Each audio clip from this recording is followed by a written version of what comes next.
Athenian society ideals.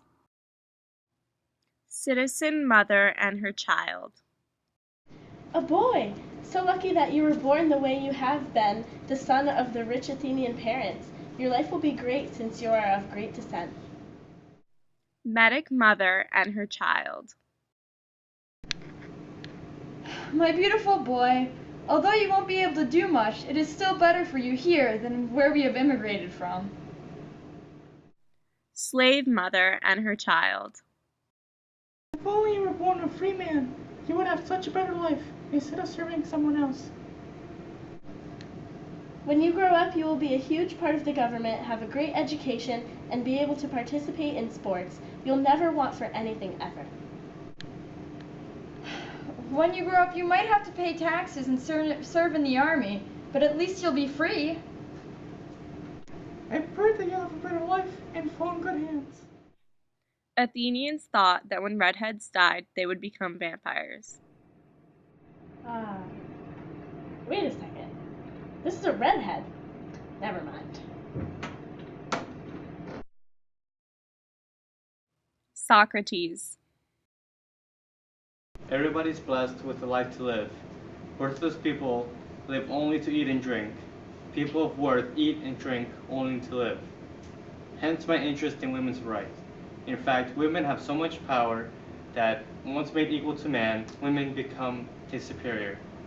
On this note, by all means marry. If you get a good wife, you'll become happy. If you get a bad one, you'll become a philosopher. One of my greatest realizations as a philosopher is appreciating how little I really know. The only true wisdom is in knowing you know nothing. True wisdom comes to each of us when we realize how little we understand about life, ourselves, and the world around us. Throughout my time, many people have tried to evaluate me, and based on people's perceptions, I am anywhere between the wisest of the wise and the dumbest of the dumb. My personal opinion is that I am the wisest man alive, for I know one thing, and that is that I know nothing. Socrates' speech. Hello, citizens of Athens. While I am not the best speaker, please listen to me, because what I say is important. I've been accused twice, once a while ago by Aristophanes, the playwright, and once more recently. I'm more worried about Aristophanes, though, because he's been telling you those lies since you were born. He wrote the play Clouds in 423, where the main character, Socrates, named after yours truly, leads a group of men that study the natural world. Citizens, please, I am a 7-year-old man. My neighbors know I have nothing to do with physical speculation. Also, I have never taken money for my teaching. As for the second accusation, please let me start from the beginning. A friend I've known forever, Chaerephon, went to the Oracle of Delphi and asked whether anyone was wiser than Socrates. She answered that no one was. Obviously, I was in complete disbelief. I needed to make sure that the Oracle was right, so I decided to wander and see if I could find anyone wiser than me.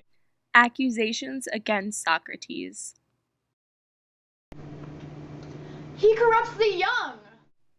Flashback. Now, children, always remember that gods are not real. They are just lies your parents tell you to make you behave. And while we're on the subject of parents, you should know it's okay to be your parents whenever they upset you. Oh, nice one, Socrates. Socrates' response to Meletus. Whoa, that is not how that happened. Flashback. Children of the world, hear what I say now. I wish to open your eyes to my ideas. Keep an open mind as you listen to my words. Remember, the only good is knowledge, and the only evil is ignorance. The jurors vote 281 to 220 to find Socrates guilty. The jurors vote to condemn Socrates to death.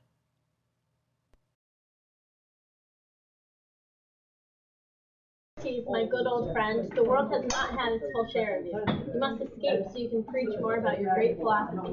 This world needs you. You have an obligation to stay alive, to provide for your family. Serious and my trial about not fearing death. If I stay alive, food and water are all that I can provide for my family. These only provide temporary bliss. By dying, I will be leaving with my family dignity and honor. This is the best option. All that I can hope that will remember me for my persistent and determined ways. Escape is what a scared man would do. One of righteousness would never leave. He would stay to prove his point. What am I without Athens anyway? I will live and die in Athens, my home where I have been raised, educated, married, and I have become a father in. What am I without my beloved home? I have fought to keep my state safe. I have been involved in the government since an early age. What would I have to live for if not Athens? Escape would equal an honorable form of death, one of which would be contrary to my moral principles.